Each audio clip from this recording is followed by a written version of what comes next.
Hello, I'm Paige Smith. Welcome to Quick Shot here on the Nazca Network. I'm here today with gold medal speed skating champion Apolo Ohno. Apolo, welcome to the program. Thank you. Now, Apolo, you've just completed the iconic Ironman competition in less than 10 hours. What was your motivation to compete in the Ironman event, given your incredible accomplishments on the speed skating track? You know, that's a great question. You know, a lot of people say, well, why? You know, what do you have to prove? What are you seeking? What else can you accomplish? To me, it was so much more than that. It was something that was, I think, internal. I'd been 4 years retired from my Olympic career. I needed something physically challenging, somewhat out of reach, and completely in the opposite end of the spectrum, which was endurance sports and the most coveted endurance race on the planet in Kona, Hawaii. 2.4-mile open water swim, 112-mile bike ride, followed by a 26.2-mile run, a marathon, all in one day, consecutively, no break, nonstop, brutal conditions. It was something that I needed. I had no idea how hard and how difficult it was going to be.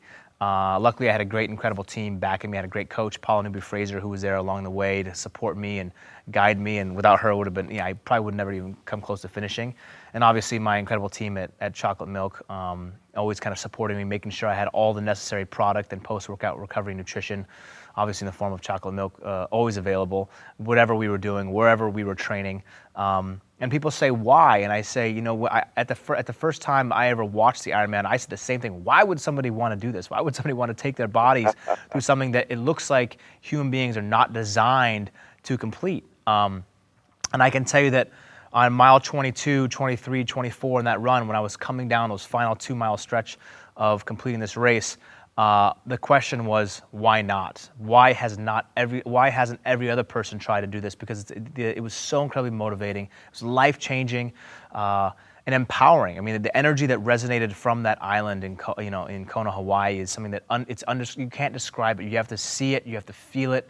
To hear kind of the tribal drum beat at the beginning of the race and have that kind of resonate with you throughout the entire 9-hour day. I did it in 9 hours and 52 minutes. Was really amazing. And so my question is always, why not? Right. I've always asked myself, as an ordinary guy, could I participate in such a grueling event? Take our viewers through the process of how you converted your speed skating power to prepare yourself to participate in such a grueling event. And most importantly, how can an ordinary person prepare themselves to accomplish such an incredible goal? Sure. So, you know, I think the transition between basically an athlete like myself, who's a 40-second sprint athlete, right? I trained 4 years, 8 years, 12 years of my life for one chance at 40 seconds of being the best I could possibly be. I needed to make sure I could put the best, most powerful, highest wattage, highest power output into the ice over 40 seconds, and then I'm done. I need to rest. Changing from that to doing long endurance form of training was huge. It was a big change. I watched Hines Ward do it last year. Here's a guy whose NFL plays lasted 4 seconds long, and watching him complete the Ironman was very inspirational to me. And then seeing that the guy went on and got the Ironman tattoo logo on the back of his calf the day after he completed the Ironman, that to me signified this is something special. This is something different. I have to be a part of this. The transition was difficult. It was hard. It wasn't easy. I can tell you that when people say, oh, you know, the first thing I say is, this is what the race is all about. This is the difficulty. They say, I could never do that. I can't even run from here to there. I say, yes, you can.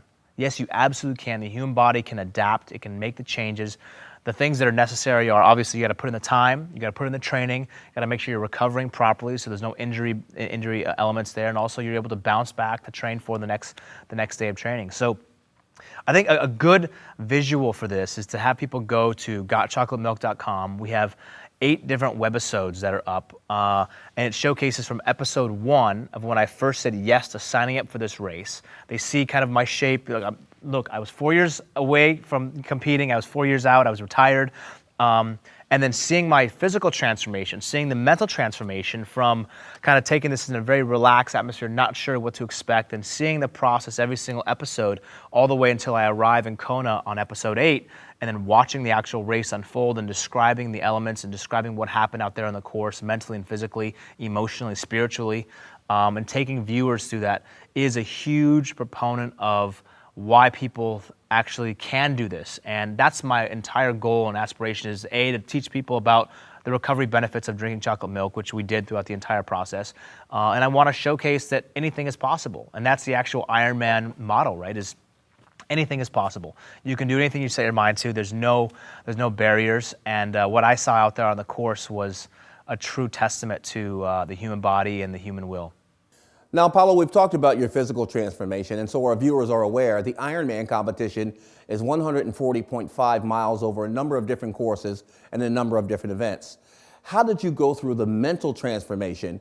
How did you get your mind prepared to go through such an intense challenge? Well, they say that the first 6 hours of the day is pure talent and the training that it gets you through. So the first 6 hours of the day is basically based on genetic makeup, your training, the time put in. But the rest of the day, whether you go 13 hours, whether you go 10 hours, whether you go 17 hours, is in your mind. And so making sure that mental switch is turned on, you're remaining positive, you dig down deep. There's gonna be moments when your body's gonna tell you, no, you can't go anymore. Your mind is gonna play tricks on you and it's gonna say, you can't do this, you don't have any more left, you should have never signed up. And I think it's remaining true to your very, very deep core of an individual and staying positive and remaining saying, yes, I can overcome this. I know I can do this. The time has been put in. I can accomplish anything.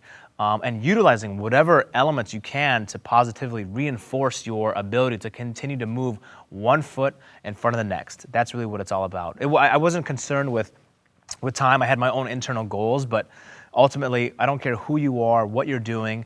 At the end of the day, whether you're trying to compete in Ironman, the mental struggles and emotional trials and tribulations that you go through out there on the course, even during the training, or you're someone who's just a weekend warrior, or simply you're somebody who just wants to lose weight. All the different elements that come into play, everyone knows, basically what the mind does, the body will follow. And making sure you're obviously fueling yourself properly. Post-workout is a huge proponent of that, but what the mind does, the body will always follow. Now, Apolo, you're recognized as being one of the most amazingly conditioned athletes of this generation. Tell us, what's next for Apolo Ohno? What's next for me? That's a great question. A lot of people ask me, are you going to do the next one? What's next for you? So from a physical perspective, I don't know. I'm obviously trying to stay in good shape. My schedule is crazier than ever. So I'm definitely not doing the huge long endurance bike rides, the 100-mile bike rides right now on my Saturdays anymore. But I'm definitely trying to stay in shape. And I'm always seeking and learning and trying to create and be a part of new opportunities and new challenges. So I'm always looking for the next one. I want to encourage our viewers to watch the Mission Apollo Built with Chocolate Milk webisodes on gotchocolatemilk.com and follow Apollo through his amazing journey and learn about the science behind the amazing benefits of low-fat chocolate milk. Apollo, I want to thank you for visiting with us here today on Quick Shot. And again, you're such an amazing athlete. We want to congratulate you on completing such an amazing accomplishment. Here at Nazca Network Sports, we want to wish you continued success and wellness in all your future endeavors. Thank you. That's it for this episode of Quick Shot here on Nazca Network Sports. I'm Paige Smith. We'll see you next time.